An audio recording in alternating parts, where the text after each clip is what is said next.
of drug administration are basically divided into two parts, local and systemic drug of administration.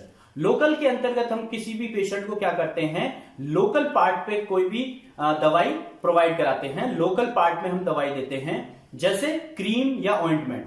ये क्या होता है, हम लोकल पार्ट पे कोई सी भी क्रीम को लगाते हैं और वहां से वो पेशेंट ट्रीट होता है. ठीक है. फिर बात करते हैं सिस्टमिक ड्रग ऑफ एडमिनिस्ट्रेशन की. सिस्टमिक ड्रग ऑफ एडमिनिस्ट्रेशन के अंतर्गत हम क्या करते हैं, किसी भी दवाई को हम सिस्टमिक सर्कुलेशन में पहुंचा रहे हैं, तो ये हो गया सिस्टमिक ड्रग ऑफ एडमिनिस्ट्रेशन.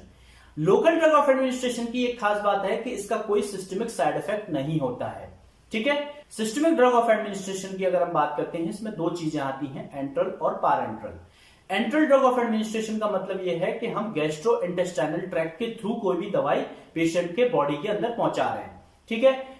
फिर पारेंट्रल की बात करें तो पारेंट्रल ड्रग ऑफ एडमिनिस्ट्रेशन के अंतर्गत क्या होता है कि हम गैस्ट्रो इंटेस्टाइनल ट्रैक्ट का कोई भी रोल नहीं है, गैस्ट्रो इंटेस्टाइनल ट्रैक्ट के थ्रू हम किसी भी दवाई को नहीं पहुंचा रहे हैं. हम क्या कर रहे हैं, सिस्टमिक सर्कुलेशन में डायरेक्टली सिस्टमिक सर्कुलेशन में किसी भी दवाई को पहुंचा दे रहे हैं, तो ये हो गया पारेंट्रल ड्रग ऑफ एडमिनिस्ट्रेशन.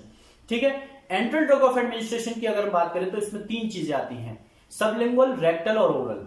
सबलिंगुअल का मतलब यह है कि हम क्या करते हैं, किसी भी दवाई को टंग के नीचे रख रहे हैं तो वहां पे धीरे धीरे एब्जॉर्ब हो रही है, तो ये हो गया सबलिंगुअल ड्रग ऑफ एडमिनिस्ट्रेशन. इसका एक बेस्ट एग्जांपल है नाइट्रोग्लिसरीन टैबलेट, जो एंजाइनल अटैक्स में काम में आती है.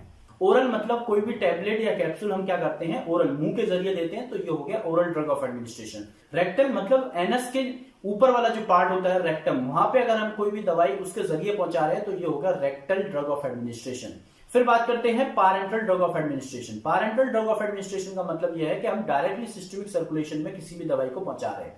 तो इसमें क्या है, फर्स्ट पास मेटाबॉलिज्म नहीं होता है. मतलब कोई भी दवाई अगर हम एंट्रल ड्रग ऑफ एडमिनिस्ट्रेशन के थ्रू पहुंचाते हैं तो वहां पे फर्स्ट पास मेटाबॉलिज्म हो जाता है, जिससे एंट्रल ड्रग ऑफ एडमिनिस्ट्रेशन में क्या होता है कि फर्स्ट पास मेटाबॉलिज्म होता है. उसमें मतलब क्या होता है कि जो दवाई हम दे रहे हैं वो सिस्टमिक सर्कुलेशन में आते आते क्या हो जाती है, बहुत ज्यादा एब्जॉर्ब हो जाती है. लेकिन पारेंटल ड्रग ऑफ एडमिनिस्ट्रेशन में ऐसा कुछ नहीं होता है. हम क्या कर रहे हैं, डायरेक्टली सिस्टमिक सर्कुलेशन में दवाई को पहुंचा देते हैं. इसके अंतर्गत तीन चीजें आती हैं, इंजेक्शंस, इनहेलेशन और ट्रांसडर्मल पैचेस.